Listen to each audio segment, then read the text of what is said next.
I know a lot of you aren't thrilled with where we are in college football right now. I get it. I'm right there with you. We are on the same page on that front. I think that maybe it's a little more short term than the finality that currently exists in the fog that this sport is lost in. And that was way, way too complex a sentence. All I'm saying is all the realignment right now. And it looks like so many brands and teams are falling off a cliff. And it may be that in the short term. I don't think it's forever. However, anybody who's watched Late Kick for a long time knows that we and by we, I mean me and part of the audience, we've had a spirited back and forth on what's best for college football. And that really just comes down to preference and opinion. So we do agree on one front, and that is, regardless of what we think's best for college football, we all know the tale as old as time. And that tale as old as time is you build something good, and you keep it a secret for a little while, and a smaller group of people get to enjoy it, and then it gets popular because the secret gets out, and then it gets commoditized and commercialized, and then it loses its soul eventually because the wrong people find their way in charge of it. That is the story of college football, present moment. And some brands and some things recover and some never do. I think college football will be the latter, not the former, or the former, not the latter. I never really got that phrase. I get it, I just never use it the right way. But be that as it may, I think it's pretty obvious to see where we are right now. So whether you've been a pro-realignment or anti-realignment person, whether you've been a pro-playoff expansion or anti-expansion person, you're not watching this show if you don't love this sport. So I know we got common ground even if we disagree on some stuff. Well, one of my core beliefs in my resistance to things like playoff expansion has never been, oh, I don't care about more football. Oh, I don't care about home playoff games and the atmosphere. Oh, I don't care about giving other people shots. It's never been that. I don't mind all that stuff. I mean, I think it does something to the regular season, but it's never been about that. That's like way, way down in the weeds. My resistance has always been zoomed much further out. My resistance has always been way up at 30,000 feet in knowing the kind of people that were pushing the sport that direction and knowing that it did not solely entail that one thing. College football playoff expansion was tied at the hip with several other very, very less than desirable moves they wanted to make with the sport. You're seeing them right now. Same people responsible for what you're seeing right now are the folks that tried to convince you that playoff expansion was best for the sport, and they fed you the talking points, and some people bought it. I want you to listen to this. So Stuart Mandel over at The Athletic does a mailbag feature, and he had a question. And then this is behind a paywall, so I'm going to show you this because Chris Vanini tweeted it out. So I'm going to show you this. I would encourage you to go read the rest of the article. It's a little lengthy, so bear with me. So an anonymous person submits this question. Quote, do media companies understand what makes fans love college football?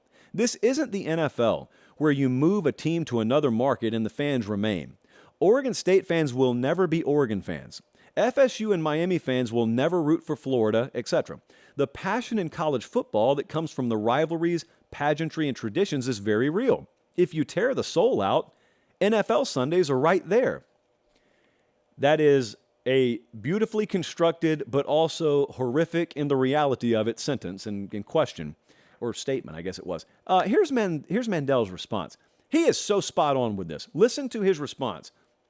He said, when I picture the type of fan the TV executives are thinking about when they make these big deals, it's not an Oregon State dad and his son who go to Reser Stadium together on Saturdays, then come home and watch the Pac-12 late game. They're picturing a New York Giants fan in Queens who can't name a single current college player and could give two craps about Oregon State. But if they see Ohio State playing USC on a Saturday, they'll drop what they're doing for an hour and watch it.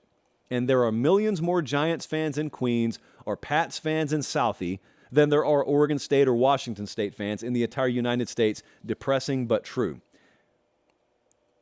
End scene. Because that's exactly what has happened to your sport, to our sport. Those are the people currently in charge. Those are the people currently with the power. May not be that way forever. I still contend you and I ultimately hold the trump card in that it's the eyeballs that we have in our heads and the viewership habits that we have through our remote control or whatever device you choose to watch your content on that will win the day. But it ain't going to happen overnight.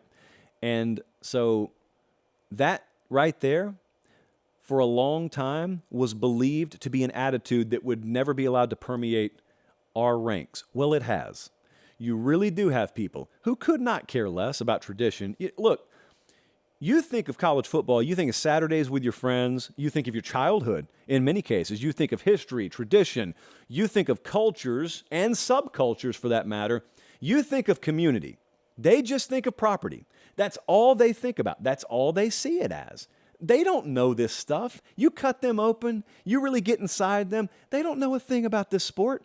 They know media markets, they know shares, they know revenue streams, and that's what college football is to them.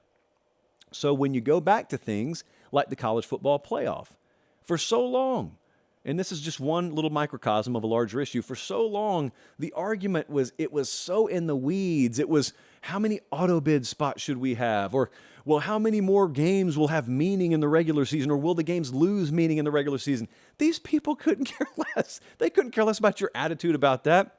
Colin, can you believe that now he's calling us? Cole Kublik is calling us because I ghost him on the text message. Hey, bud, we're live, so I got to call you back, okay?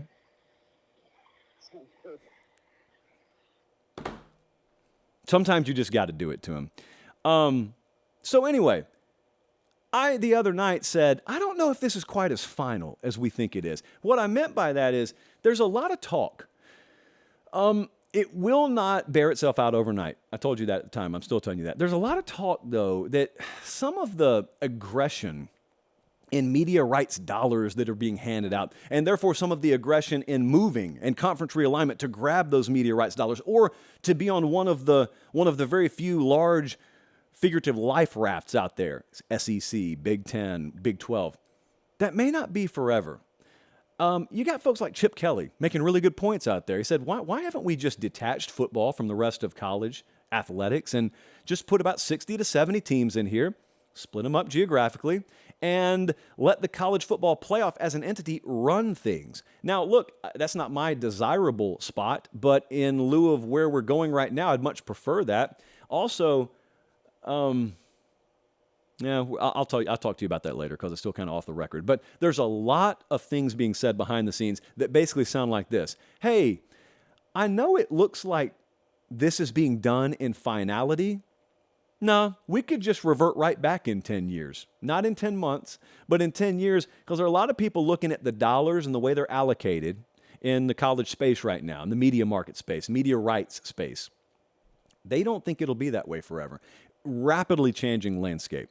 And also, as I talked to you about before, and as I'm going to tell you again, there are third parties out there, everything from private equity to Saudi Arabia, who are observing this with very, very keen eyes, and they understand when you have undervalued assets, and they also understand what benefit injecting themselves into college football and their capital into college football could have, and college athletics in general. That's very convoluted. I know it is. I'm not going to finish the rabbit hole tonight because, quite frankly, I have things to do, and we only want this to be an hour show. What I'm saying is, don't lose hope. Just because maybe you're seeing a conference fall off into the Pacific right now, may not be that way forever.